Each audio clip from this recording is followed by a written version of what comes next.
remains committed to strengthening our ties with both countries. And with that, I'm ready to take your questions. We'll go to the BBC over there. Yes, thank you very much, Jonathan Marcus, Secretary-General from the BBC. You've talked about NATO expanding its activities in the Black Sea region over the last few years, but clearly that has been insufficient to change Russia's behavior in the light of the most recent events in the Sea of Azov. Have you tasked NATO military authorities to look at other steps to increase NATO military activity in the Black Sea, or are there other steps that individual NATO countries might take to provide greater assistance to Ukraine? So NATO's presence in the Black Sea makes a difference, and we have significantly increased our presence there. And during the meeting today, allies clearly sent a message that they will continue to provide practical support to Ukraine, political support to Ukraine, but also continue to have a presence in the Black Sea region, both within the NATO framework, but also some NATO allies have presence bilaterally. We support the Ukrainian armed forces in different ways, with command and control, with cyber. Some allies also provide training in different areas. NATO helped them with to strengthen their naval capabilities. We helped them at the Naval Academy in Odessa. We also helped them to develop maritime capabilities, training exercises, and also port visits. And we will, of course, very closely monitor and watch the situation in the Black Sea region after the incidents we saw a few days ago.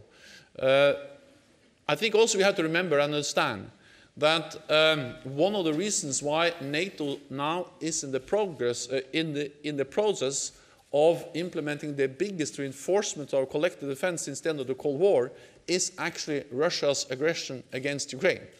We have battle groups in the eastern part of the alliance for the first time in our history. We have the Romanian-led multinational brigade in Romania. We have air policing in the Black Sea, and we have more naval presence. So all of this sends a very clear message from NATO and NATO allies to Russia. We'll go to Ukrainian TV in first row. Good evening, my name is Christina, TV Channel 5 Ukraine.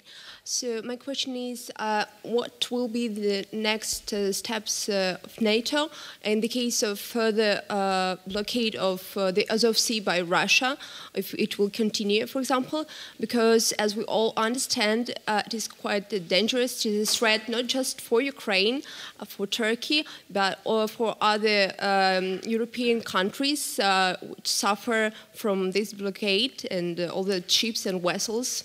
Thank you. So this meeting in itself was an important message, or sent an important message to Russia, because having all NATO allies, and some of them also have presence on the bilateral level in the Black Sea, and we have 3 littoral states, all NATO allies met with Ukraine and Georgia and sent a very clear message about our support. We are present in Georgia, we are present in Ukraine, and they committed to continue and to deepen the cooperation with both Georgia and Ukraine. We will, as I say, follow and monitor. We are following and monitoring closely the developments in the region, including, of course, in the Black Sea. And then we will, based on our assessments, continue to assess our presence in the region. Itartas, second row, center.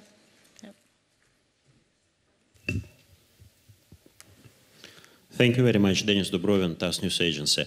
Mr. Secretary-General, 4 years ago, your predecessor, Mr. Anders Fogh Rasmussen, has called for restraint in suppressing the Maidan protesters in Kiev. Would you call now for restraint for the French forces of police forces to when they're suppressing the riots of Gilets jaunes? Merci.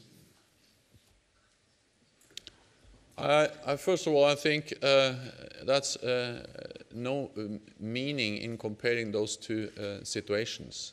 And I also think that to try in any way to compare that is totally wrong.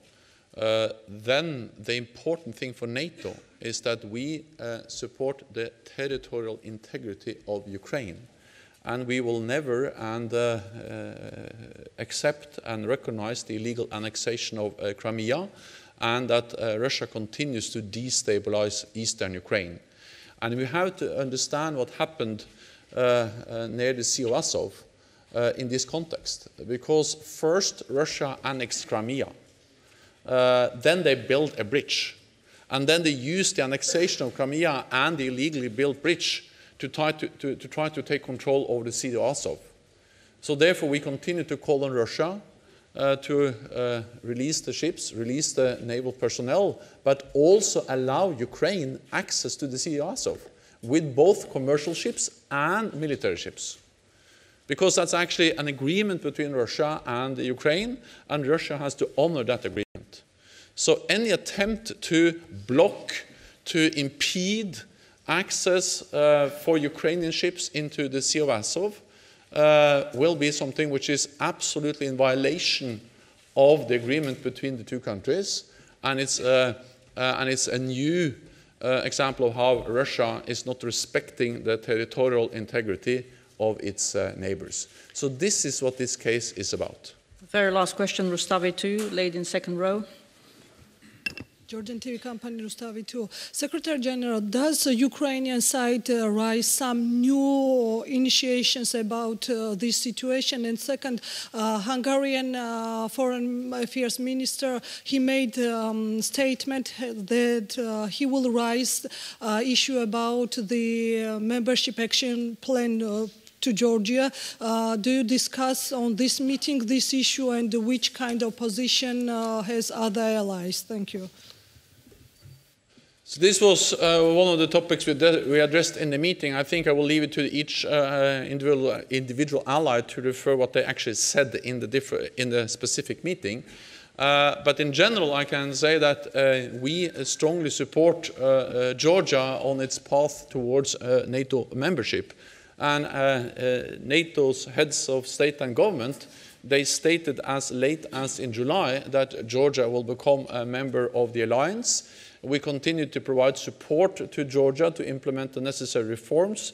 We commend the progress Georgia has made, and we continue to work with Georgia in modernizing their armed forces, building strong institutions, and we have the Training and Evaluation Center in Georgia, which we use to work with Georgia. That is important for Georgia, but it's also important for NATO because it strengthens the interoperability of our forces.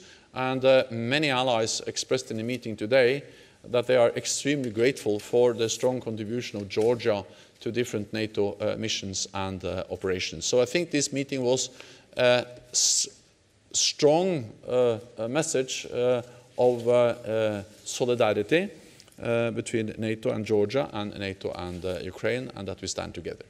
Thank you very much. This concludes this press point. Thank you. Thank you.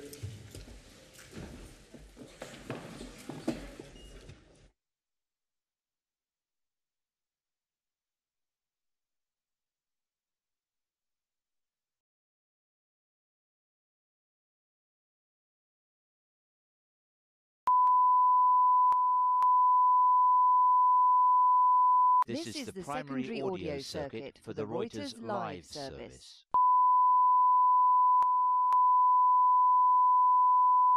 This is the primary audio circuit for the Reuters live service.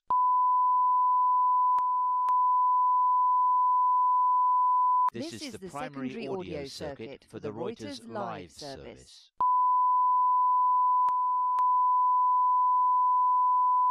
This is the primary audio circuit for the Reuters live service.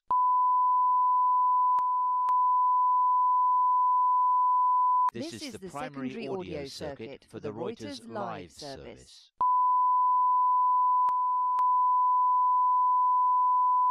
This is the primary audio circuit for the Reuters live service.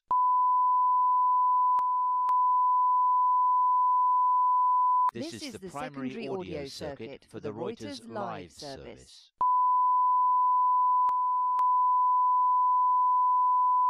This is the primary audio circuit for the Reuters live service.